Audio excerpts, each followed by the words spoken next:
They want me to do something that could make sense. They hate when I keep dreaming I'll be famous, but I don't give a fuck, I'ma keep chasing. I got all this potential that's deep inside of me, but they hate when you're successful cause they try to be. They sit there being judgmental because you're trying things, and they just want you to settle and do the right thing. So get a good job, don't slack off. Wake up every morning, make a good impression on your boss. Don't do anything that I wouldn't do, and when you're making money, make sure you don't spend it too soon. Fuck that, I'll do what I wanna do. I got a different path from everyone, and that includes you. Huwag mo kakalimutan na Soy TV ha, para mapanood din nyo ha. Galing. Ano? Ready ka na? Ha? Sige. 3.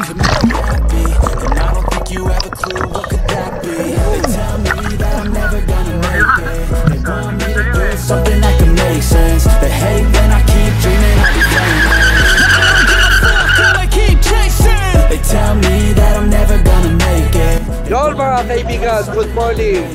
Nandito po tayo ngayon kasama ang Soy TV at ang Team Gabay. Nandito po tayo ngayon sa kabaan ng Marilaki Highway. Lagpas lang ng Boso-Boso mga kaibigan. At tayo ay pupunta sa Agusan River, papuntang Infanta Quezon. At marami po tayong kasama ngayon.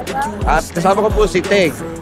Kaya mga kaibigan, samahan nyo kami muli sa bagong rides ng Soy TV at ng Team Gabay. Sana wag po kayong magsama mag-importa. Diyan kayo. At syempre, ang mga kasama natin ngayon. Ipapakilala po namin ang mga kasama natin ngayon. Ito po si Mayor, ang Eric Quezon po ng Manila. Ayaw po. At saka si Dao.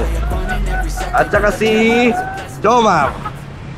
Tapos Walang kakupas na love team. at saka si Ashley kasama natin. At syempre, At saka yung walang kakupas na love team, si Lay at saka si Sarah. Ayan.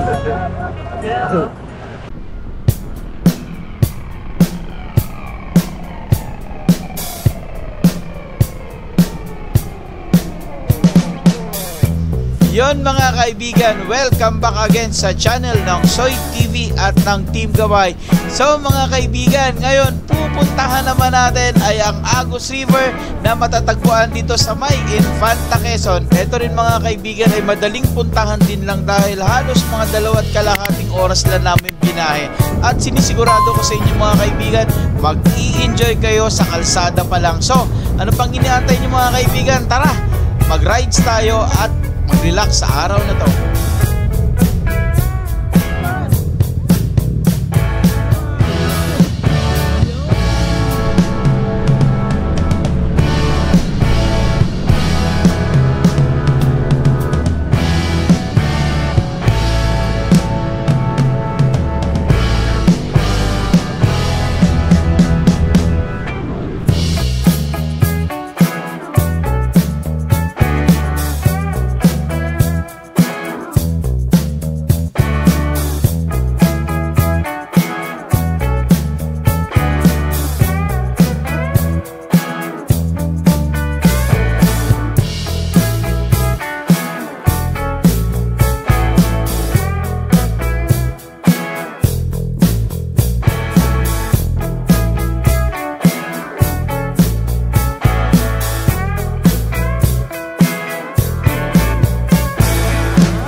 Mga kaibigan, good morning po. Ngayon po ay nakarating na rin po sa wakas dito sa Agus River.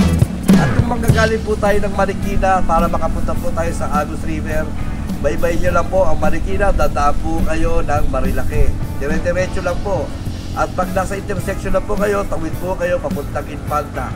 Habang binabaybay nyo po ang Infanta, ang palatandaan po papuntang Agus River ay pang-apat na tulay. At sa pang-apat na tulay ay ginagawa pa lang po, baka hindi ko mapansin. At pag nakarating na kayo sa pang-apat na tulay na ginagawa pa lang, may makikita kayong maliit na tindahan dito sa gawing kaliwa. Tapos daan lang po kayo hanggang makakita nyo po yung tindahan na yan. At yung papasok dyan, pababa. Makikita nyo rin po mga kaibigan, sa kanan, gawing kanan, may signage po ng Agus River. Yan, makikita nyo po. At pag napansin nyo po, yun po, papasok po doon sa loob. Gawing kaliwa. Yun, bali kayo mga kaibigan, papasok na tayo. Yan, medyo palusong to eh.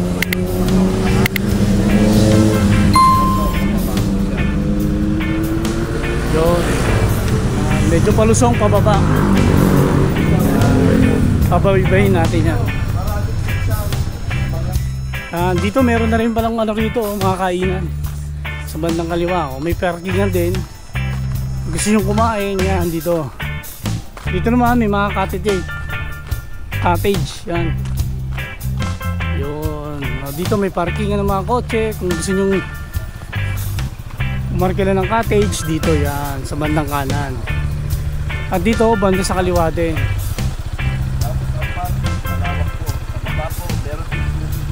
Yun, bumaba na tayo. Yun, medyo rough road pala to ah. Mabato. Yan, pero dito mga kaibigan, tanaw na natin yung ano, ilog. Ang ganda, linaw. Dito pa lang makikita nyo na kung gaano kalinaw. Yun, ganda. Yan. Yan, medyo ano, mabato lang. Ang kagandahan kasi dito, pwede sa harap ng cottage may parking yung motor eh. Medyo ingat-ingat lang, dandahan. Yun, ang ganda. Pinagmamalaki na yung Panta Quezon, Agus River.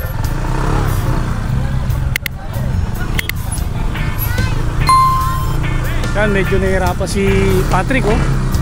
Kaya slow-slow lang kayo dito mga kaibigan. Yun.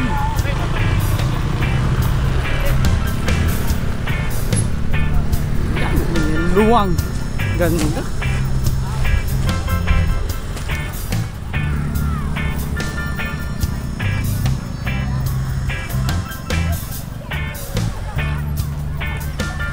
Grabe, ang haba pala nito.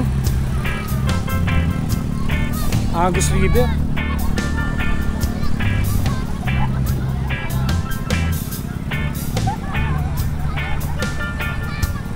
Kaya mag-e-enjoy talaga kayo dito mga kaibigan. Yan o, kitang-kita nyo naman o. Nasa tabi pa, pwede kayo mag-park. Sobrang lawak. Lawak ng parkingan. Malawak ang lalakaran mo hanggang dun sa dulo. Yan, yun ang kuya. Shoutout kaya. Ayun. Shoutout. Okay. Thank you kuya, thank you. Yan. At ang napili nating cottage, doon pala tayo, medyo malayo. Yan o. Kita nyo naman.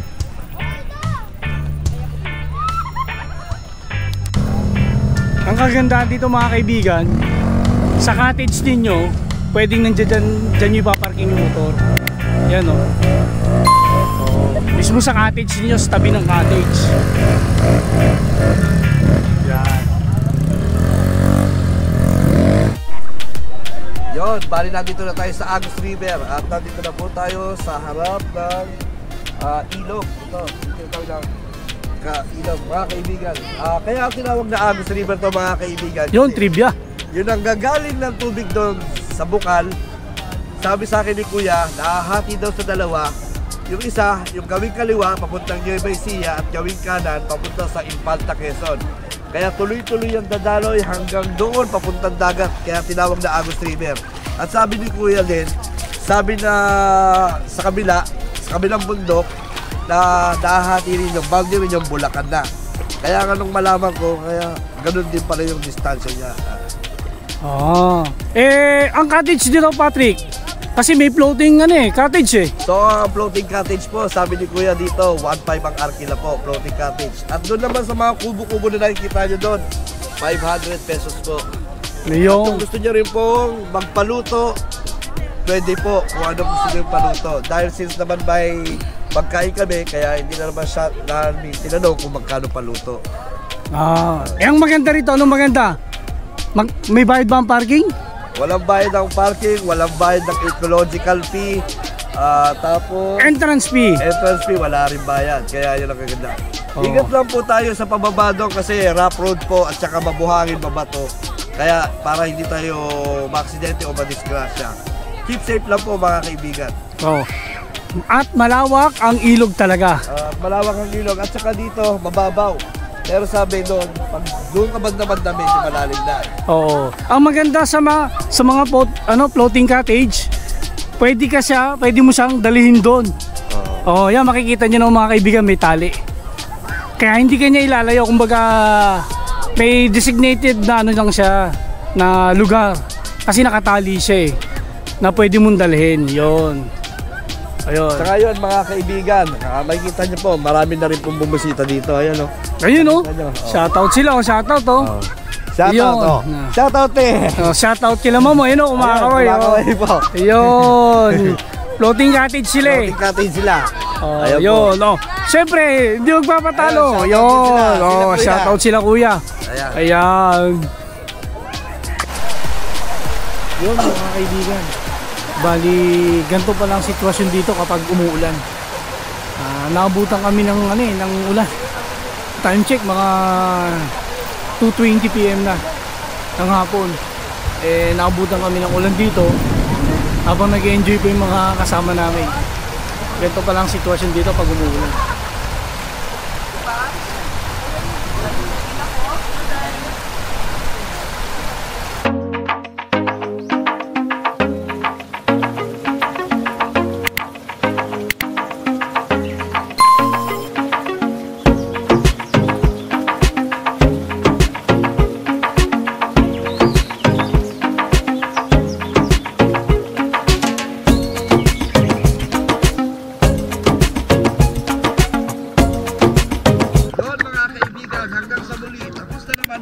Araw ng paglalakbay ng Soy TV kasama ang Team Gabay.